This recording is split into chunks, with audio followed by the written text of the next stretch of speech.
नमस्कार मित्रांनो, मी अमोल जाधव. स्वागत आहे तुमचे माझ्या यूट्यूब चॅनलवरती. मित्रांनो, RTEचे ऑनलाईन फॉर्म भरणे चालू आहे. याची शेवटची जी तारीख आहे ती 31/5/2024 पर्यंत राहणार आहे. मित्रांनो, RTE अजूनपर्यंत ज्या पालकांनी फॉर्म भरलेला नाही त्यांच्यासाठी एक अत्यंत महत्त्वाची आणि आनंदाची बातमी आहे.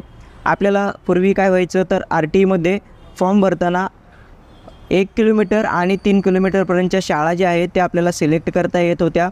परंतु आता नवीन अपडेट आलेली आहे. त्यामध्ये तुम्ही 3 किलोमीटरपेक्षा जास्ती अंतरावरील ज्या शाळा आहेत इंग्रजी माध्यमांच्या शाळा त्या देखील तुम्ही आता यामध्ये सिलेक्ट करू शकणार आहे. तर मित्रांनो, शाळा कशा सिलेक्ट करायच्या, ऑप्शन कुठे आलेला आहे ते देखील मी तुम्हाला पुढे या व्हिडिओमध्ये सांगणार आहे. त्यापूर्वी तुम्ही चॅनलवरती पहिल्यांदा आला असाल तर चॅनलला सबस्क्राईब करून नोटिफिकेशन बेल ऑन करून ठेवा, जेणेकरून RTE संदर्भात अजून काही नवीन अपडेट येतील तर त्या सगळ्यात पहिल्यांदा तुमच्यापर्यंत पोहोचतील. तर चला आपण व्हिडिओ सुरू करूया. तर पहा मित्रांनो, आपण RTEच्या ऑफिशियल वेबसाईटवरती आलेलो आहोत. इथे आल्यानंतर आपण आपला ॲप्लिकेशन नंबर, या ठिकाणी आपण जो पासवर्ड सेट केला आहे तो पासवर्ड टाकायचा आहे. दिलेला कॅप्चा, या कॅप्चा कोडच्या ठिकाणी टाकून लॉग इन या बटनवरती क्लिक करायचं आहे. लॉग इन केल्यानंतर आपण जे आहे ते या ॲप्लिकेशनच्या पेजमध्ये लॉग इन होणार आहोत. सगळ्यात पहिल्यांदा आपल्याला इथे चाइल्ड इन्फॉर्मेशन दिसेल. संपूर्ण भरलेला फॉर्म आपल्याला इथे दिसणार आहे. त्यानंतर आपण ते ॲड्रेस भरलेला आहे ते दिसेल. इथून तुम्हाला जर तुमचे लोकेशन चेंज करायचे असेल गुगल मॅपवर तर सेव्ह एडिट यावरती क्लिक करून तुम्ही तुमचे लोकेशन चेंज करू शकता. तर आपण इथे आता सेव्ह या बटनवरती क्लिक करूया. सेव्ह या बटनवरती क्लिक केल्यानंतर चाइल्ड डिटेल सेव्ह सक्सेसफुली दिसेल. त्यानंतर आपल्याला पुढचा टॅब आहे ॲप्लिकेशन, यावरती आपल्याला क्लिक करायचं आहे. यावरती क्लिक केल्यानंतर पहा इथे तुम्ही प्री KG फर्स्ट स्टँडर्डसाठी ॲप्लिकेशन जे आहे ते इथून करू शकता, किंवा कोणत्यासाठी तुम्हाला ॲप्लिकेशन करायची ते इथून तुम्ही निवडू शकता. तर ही संपूर्ण माहिती बघून घ्यायची आहे. इथे ॲड्रेस प्रूफला यस ठेवायचं आहे, बर्थ सर्टिफिकेट यस करायचं आहे, आणि जर कास्टमध्ये असाल तर कास्ट सर्टिफिकेटला यस टिक ठेवायचं आहे. त्यानंतर सेव्ह या बटनवरती क्लिक करायचं आहे. जसं आपण सेव्ह या बटनवरती क्लिक करू, ॲप्लिकेशन डिटेल सेव्ह सक्सेसफुली हा पॉपअप दिसेल. त्यानंतर आपल्याला पुढचे टॅब आहे स्कूल सिलेक्शन, यावरती टॅप करायचं आहे. आता या व्हिडिओमध्ये जी महत्त्वाची अपडेट आहे ती तुम्हाला मी सांगण्याचा प्रयत्न करत आहे. इथे महत्त्वपूर्ण माहिती आहे, लक्षपूर्वक बघा. तर पहा इथे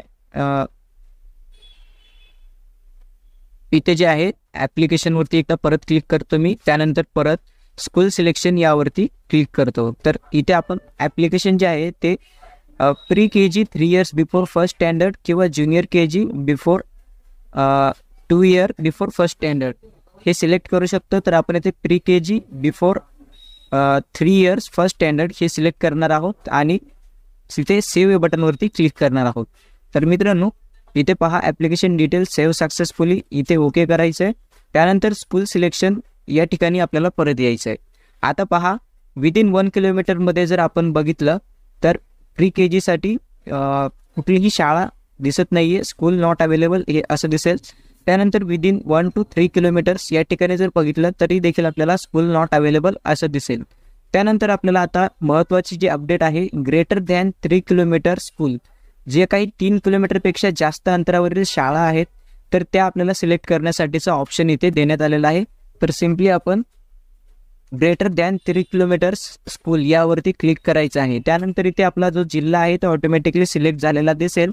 त्यानंतर आपल्याला इथे ब्लॉक जो आहे तो सिलेक्ट करायचा आहे. तर ज्या ठिकाणी तुम्ही राहताय किंवा ज्या तालुका मध्ये राहताय ते इथून सिलेक्ट करायचं आहे. त्यानंतर स्कूल एरिया डिस्टन्स या ठिकाणी तुम्हाला सिलेक्ट स्कूलचा ऑप्शन दिसेल. तर आपल्या केसमध्ये 2 स्कूल आपल्याला दिसत आहेत, तर आपल्याला इथून स्कूलवरती क्लिक करून घ्यायचं आहे. त्यानंतर इथे आपल्याला शाळा जे आहेत ते इथून क्लारा ग्लोबल स्कूल जे आहे दिसत आहे. याचं एअर डिस्टन्स जे आहे ते 6.98 किलोमीटरच्या आतमध्ये आहे आणि टोटल वॅकन्सी याच्यासाठी 8 आहेत. तर इथे आपल्याला सिम्पली स्कूलवरती टिक करायचं आहे आणि सेव्ह बटनवरती क्लिक करायचं आहे. तर अशा रीतीने आपली पहिली शाळा इथे जी आहे ती सिलेक्ट झालेली आहे. अशाच रीतीने आपल्याला परत दुसरी शाळा देखील विद्या प्रतिष्ठान मगरपटा सिटी ही जे दिसत आहे यावरती एकदा क्लिक करून घ्यायचं आहे आणि खाली 2 नंबरला परत शाळा जी ॲड झाली तिला टिक करायचं आहे आणि सेव्ह बटनवरती क्लिक करायचं आहे. एवढं केल्यानंतर आपली शाळा सिलेक्शनची प्रोसेस जी आहे ती आता कंप्लीट झालेली तुम्हाला दिसेल. तर तुम्ही पाहू शकता इथे 2 शाळा आलेल्या आहेत. 2 शाळांचे इथे आपलं सिलेक्शन जे आहे ते कंप्लीट झालेलं आहे. आता शाळेचा पत्ता बघण्यासाठी तुम्हाला परत स्कूल सिलेक्शन यावरती एकदा क्लिक करायचं आहे. यावरती क्लिक केल्यानंतर तुम्ही पाहू शकता राऊंड 1साठी तुम्ही इथे सिलेक्ट केलेल्या 2 शाळा तुम्हाला दिसतील, शाळांचे नाव दिसतील, शाळांचे बोर्ड कोणता आहे ते दिसेल, शाळांचे ॲड्रेस तुम्हाला इथे बघायला मिळेल आणि याचं हवाई अंतर काय आहे ते देखील तुम्हाला इथे दिसेल, याचं मीडियम कोणतं आहे ते दिसेल, मिनिमम स्टँडर्ड काय आहे ते तुम्हाला इथे बघायला मिळेल. त्यानंतर मॅक्सिमम स्टँडर्ड कितवीपर्यंत ही शाळा आहे ते देखील तुम्हाला इथे बघायला मिळेल. तर मित्रांनो, महत्त्वपूर्ण असा व्हिडिओ होता. ज्यांना ॲप्लिकेशनमध्ये सिलेक्ट करण्यासाठी ऑप्शन येत नव्हता त्यांच्यासाठी हा व्हिडिओ आहे. ज्यांनी फॉर्म भरलेले नाहीत त्यांना हा व्हिडिओ नक्की शेअर करा. महत्त्वाची अपडेट तुमच्या मित्रमैत्रिणींसोबत शेअर करा. जय हिंद, जय महाराष्ट्र.